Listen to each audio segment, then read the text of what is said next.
Bonjour et bienvenue dans l'art de briller. Je suis Lucie Lortola, coach pour les entrepreneurs passionnés.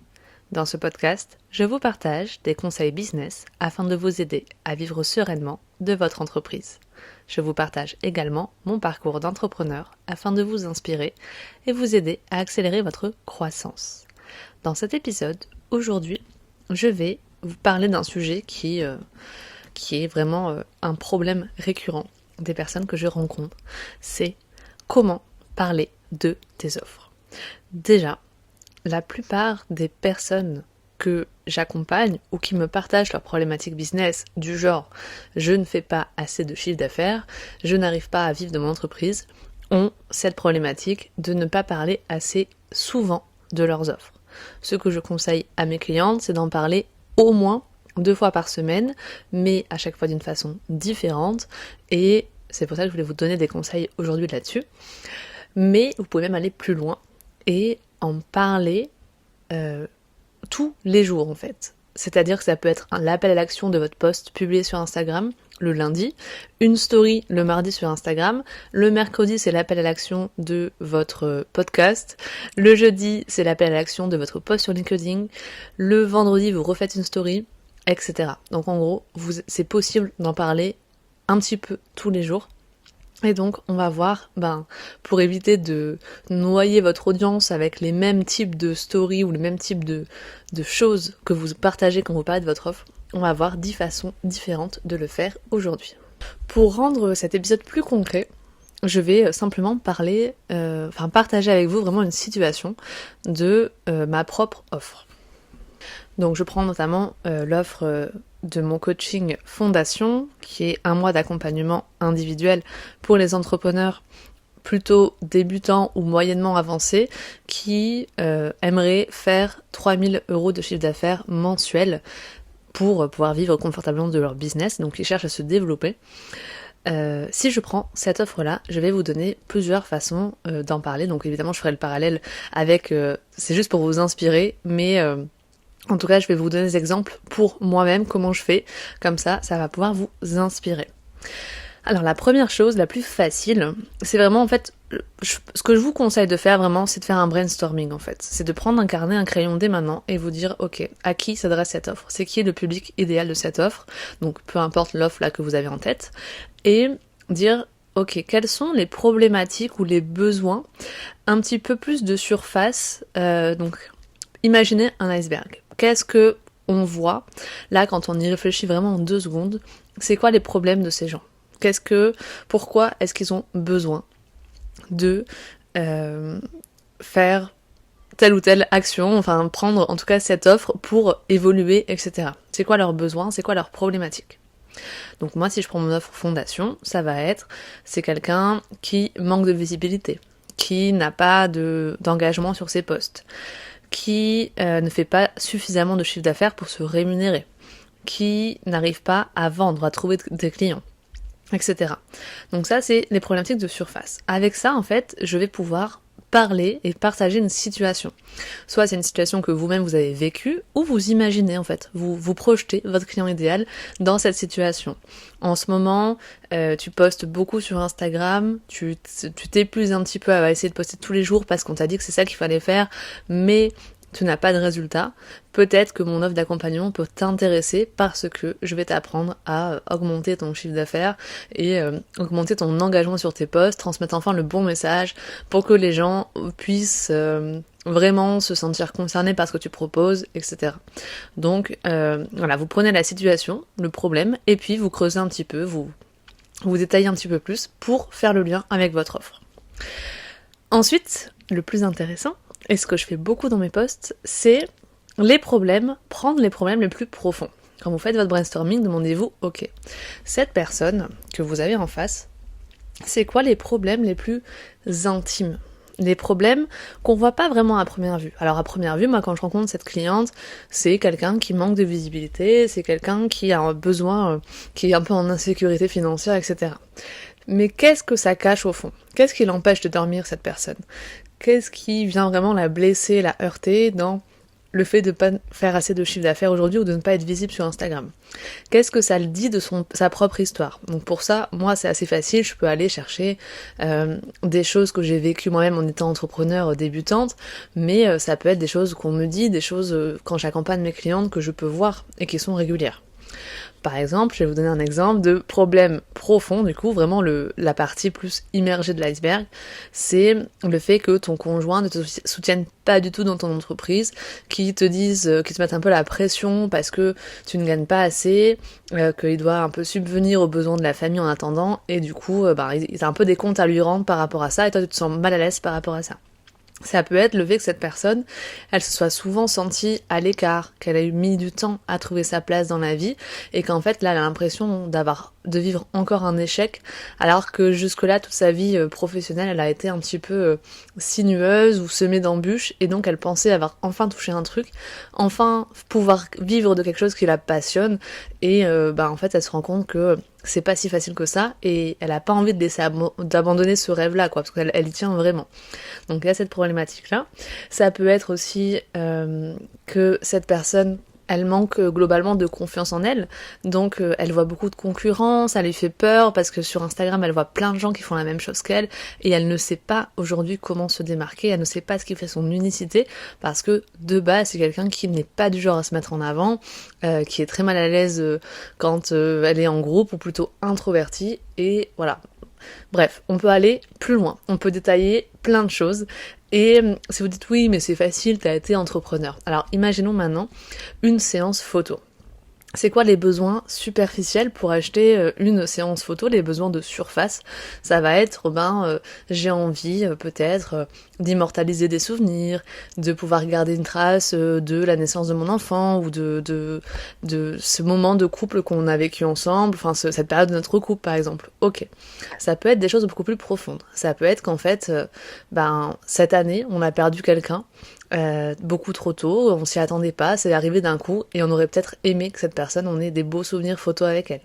Ça, vous pouvez en parler dans un post, dire en fait, n'attends pas qu'il soit trop tard, en parlant peut-être de la situation de quelqu'un, une des situations que vous avez vécues vous-même, mais faire des choses comme ça, des parallèles où les gens vous allez toucher à quelque chose de douloureux en eux, mais qui n'est pas hyper évident au premier abord. Ça peut être, par exemple aussi, le fait que cette année, ou là ces derniers temps, le couple a vécu des gros chamboulements, peut-être la naissance d'un enfant, peut-être justement un deuil à traverser, ou une épreuve, peu importe, qui fait que aujourd'hui, ils ont envie de vivre cet instant, et cette séance photo, c'est pas seulement juste faire des photos, c'est aussi célébrer le fait qu'ils ont, entre guillemets, leur couple a survécu à cette période, que aujourd'hui, ça les a rapprochés, et ils veulent garder ces souvenirs-là, et mettre la lumière là-dessus. Voilà. Ça, évidemment, vous voyez, c'est pas des choses qui vont parler peut-être à tout le monde, mais en tout cas, s'il y a des gens que ça peut toucher, parce que peut-être que dans les gens que vous avez accompagnés, vous avez entendu des choses comme ça, et vous, en général, quand il y en a un qui a cette problématique-là, ou ce besoin, cette histoire, il y en a d'autres qui vont être en lien dans vos prospects, qui vont avec qui ça va parler, pardon. Je ne trouve pas mes mots aujourd'hui. Donc, vraiment, n'hésitez pas à creuser aussi, dans les problématiques plus profondes. Donc là, c'était 2 petits exemples comme ça, mais peu importe ce que vous faites, il y a toujours des choses sur lesquelles vous pouvez creuser, aller du côté des problématiques plus intimes, des choses vraiment qui ont beaucoup marqué ces personnes, ou qui les empêchent de dormir actuellement. La 3e façon de parler de votre offre, donc on a vu le problème de surface, le problème plus profond, maintenant on va parler du frein. Il y a forcément, quand vous avez peut-être un jour fait un appel découverte, ou quand vous avez commencé à parler de vos services, des gens qui vous ont donné des freins. Je ne sais pas si le prix rentre dans mon budget.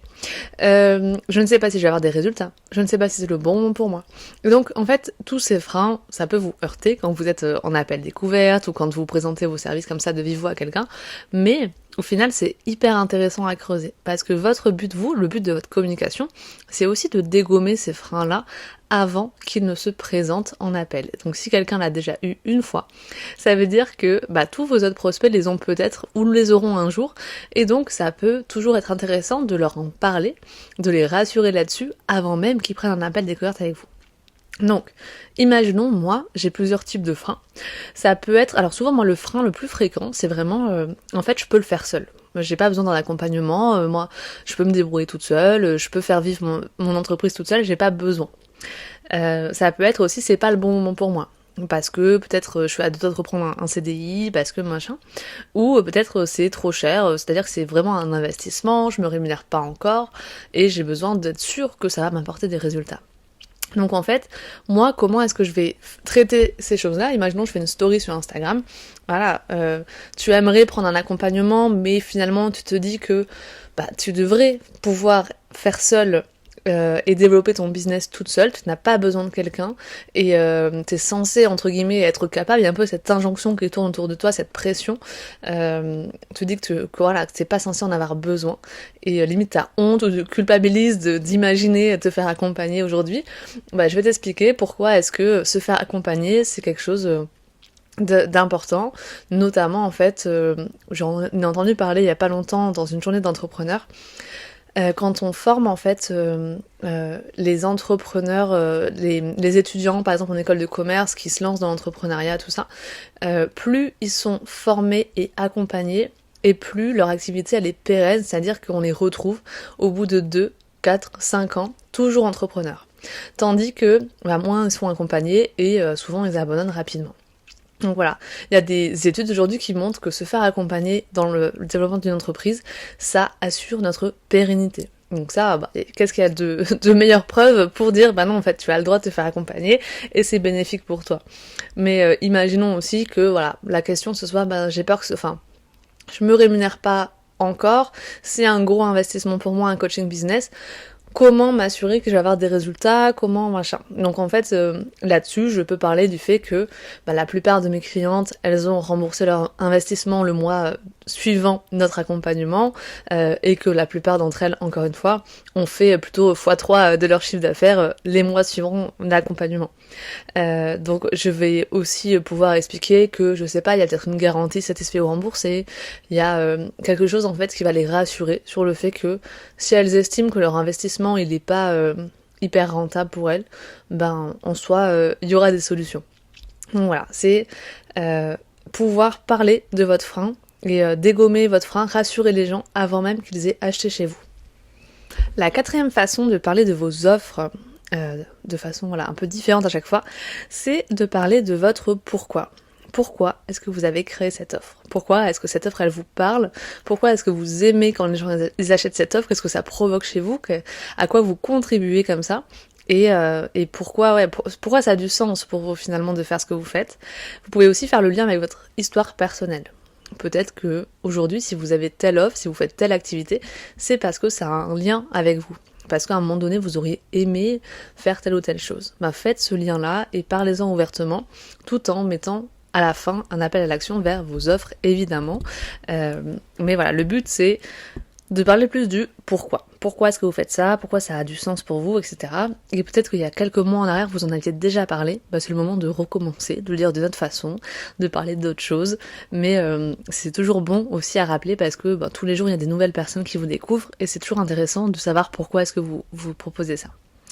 La 5e façon de parler de vos offres, c'est de parler plutôt d'un aspect vraiment particulier de votre offre, c'est-à-dire plutôt imaginer le contenu. Moi, dans le contenu de mon offre, il y a des vidéos, il y a des séances de coaching individuel qui durent 1h30, il y a un suivi illimité sur WhatsApp, etc. Donc pourquoi, par exemple, moi je pourrais parler de pourquoi est-ce que mes séances, elles sont individuelles dans mon accompagnement par rapport à un coaching de groupe, qu'est-ce que ça peut apporter différent?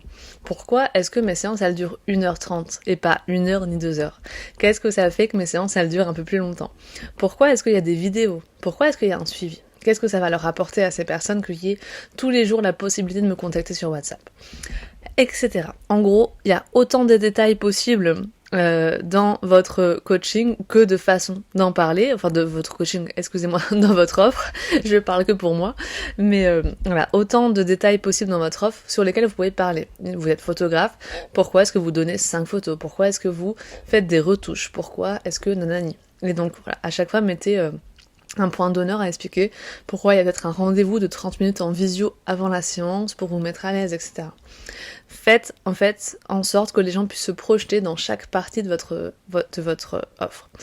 En général, ça c'est quelque chose qui est assez fait, mais voilà, c'est peut-être la partie avec laquelle vous êtes le plus à l'aise, mais c'est toujours intéressant d'expliquer vraiment pas seulement il y a ça dans mon offre, mais vraiment le sens caché en fait. C'est là la nuance. Je dis pas qu'il y a des vidéos, des machins, des trucs, mais par contre, j'explique le pourquoi est-ce que j'ai fait ça. Quel but ça sert, quelle valeur ça va leur apporter, en quoi ça augmente les résultats, en quoi ça augmente leur satisfaction par exemple. Et aller vraiment dans ce détail-là. Ensuite, 6e façon de parler de votre offre, ça va être la preuve sociale. Et donc là en fait, on va parler de la 6e, la 7e et de la 8e façon. Mais ça va être 3 choses différentes. Peut-être qu'aujourd'hui, si vous parlez régulièrement de votre offre, et que vous parlez des problèmes profonds de votre cible, que vous parlez des problèmes de surface de votre cible, que vous parlez des freins, que vous avez déjà expliqué qu'est-ce que ça contenait de façon plus concrète, et de pourquoi vous l'aviez fait, et comment c'était peut-être en lien avec votre histoire personnelle, mais que vous n'avez pas de vente, c'est peut-être parce qu'il vous manque de la preuve sociale, ou un déclic, et ça j'en parle juste après. La preuve sociale. Donc, les gens, pour acheter, ils ont besoin de vous faire confiance. Et c'est pas évident. Ils ont aussi besoin de se faire confiance eux-mêmes dans leur capacité à générer des résultats, ou voilà, donc selon ce que vous pouvez vendre bien sûr, mais par exemple dans le coaching, ça compte beaucoup là-dedans. Et ça c'est une bonne façon de lâcher prise et de se dire en fait si les gens n'achètent pas chez moi, c'est pas forcément que ma faute, c'est aussi peut-être parce qu'ils croient pas assez en eux pour penser qu'ils vont s'impliquer, etc. Il y a ce truc-là. Bref, revenons à nos moutons. Preuve sociale. Ça peut manquer de preuve sociale dans votre communication. Donc, alors preuve sociale, vous allez dire, bah oui, c'est partager des avis clients, mais ça suffit pas. On balance pas comme ça des avis clients. Donc il y a 3 façons de présenter de la preuve sociale. La première, c'est oui, de partager un avis, mais dans un contexte. Par exemple, moi je vais expliquer, voilà, avant de partager l'avis de Sarah, je vais expliquer que Sarah, elle est venue me voir parce que elle avait ouvert son e-shop et qu'en fait elle avait pas de vente et qu'elle était un peu déçue et elle savait pas ce qu'il fallait faire, elle avait tenté plein de choses, mais l'accompagnement l'a aidé à débloquer sa situation. Grâce à ça, elle a fait x2 de son chiffre d'affaires et voici ce qu'elle en a pensé et là je partage son avis. C'est beaucoup plus intéressant que de balancer une story avis de Sarah. Là, il y a des gens qui peuvent se projeter. Il y a peut-être des gens qui ont un e-shop, il y a peut-être des gens qui ont testé des choses et qui ont été déçus. Il y a peut-être des gens qui ont envie de faire x2 avec leur CA, qui vont se sentir concernés par la situation de Sarah, et donc qui vont lire plus attentivement l'avis de Sarah. Donc ça, c'est une des façons de montrer de la preuve sociale. Ensuite, ça va être globalement de parler d'une transformation, d'aller parler ouvertement de la situation de machine qui est venue vous voir et d'expliquer qu'est-ce qu'elle vivait. Donc par exemple, mettre l'accent sur ces problèmes. Si vous reprenez les problèmes de votre cible et de votre client cible, certains devraient être en lien avec cette personne-là. Donc voilà, moi, quand Machine elle est venue me voir, elle postait sur Instagram mais sans résultat, elle n'avait pas de chiffre d'affaires suffisant pour vivre de son activité, son conjoint commençait un petit peu à la juger et lui dire qu'elle devait peut-être reprendre un CDI, et puis il y avait en plus elle le vivait très mal parce qu'en fait dans sa vie de professionnelle elle n'avait jamais trouver du sens à ce qu'elle faisait, et puis ça, du coup, c'était épuisant, mais elle était quand même passionnée et déterminée, elle savait plus quoi faire, blablabla, situation d'avant. On a fait ça, elle a participé à telle offre, blablabla, je détaille mon offre, et voici ce que, qu'est-ce qui s'est passé, résultat, elle a gagné en confiance en elle, elle sait maintenant, elle est beaucoup plus au clair sur ce qu'elle va faire ces prochains mois, et elle a généré je ne sais combien de milliers d'euros de chiffre d'affaires depuis notre accompagnement, blablabla. Et donc, si vous voulez vous aussi participer à ce super truc, venez me voir. Voilà, ça c'est une des façons de montrer vraiment une transformation. Encore une fois, si demain vous êtes photographe, vous allez me dire c'est quoi la transformation que j'offre ? Là, vous pouvez parler des problématiques. Il y a toujours des raisons pour lesquelles les gens viennent vous voir. Peut-être que Voilà, comme je disais, c'était un couple, en fait, ils avaient vécu vraiment une tornade cette année-là, parce qu'en fait, ils avaient perdu un de leurs parents, mais en plus, ils avaient vécu la naissance d'un enfant, et là, et ils voulaient se rapprocher lors d'une séance photo. Je leur ai concocté un petit moment à tous les deux. Ils en ont profité pour, après la séance, se faire un petit restaurant en amoureux, et ils étaient trop contents, parce que les photos étaient trop belles, mais en plus, ça leur a donné l'occasion de passer un moment de qualité entre eux, sans écran, sans charge mentale, sans pression des enfants, etc. Et c'était trop chouette. Il y a tellement de gens qui vont se retrouver là-dedans, honnêtement. Donc voilà, vraiment, il n'y a pas forcément besoin d'aller dans une transformation incroyable, mais de parler d'une histoire, de faire écho, et il y a moyen, en fait, de pouvoir accentuer comme ça la preuve sociale et de donner plus de valeur à votre offre. Donc la transformation, la vie mais dans un contexte, et la troisième chose, c'est d'expliquer par exemple que là en ce moment vous êtes en train de faire des choses. En fait c'est de donner envie par le fait que de montrer qu'il y a des gens qui sont en train là actuellement de vous faire confiance.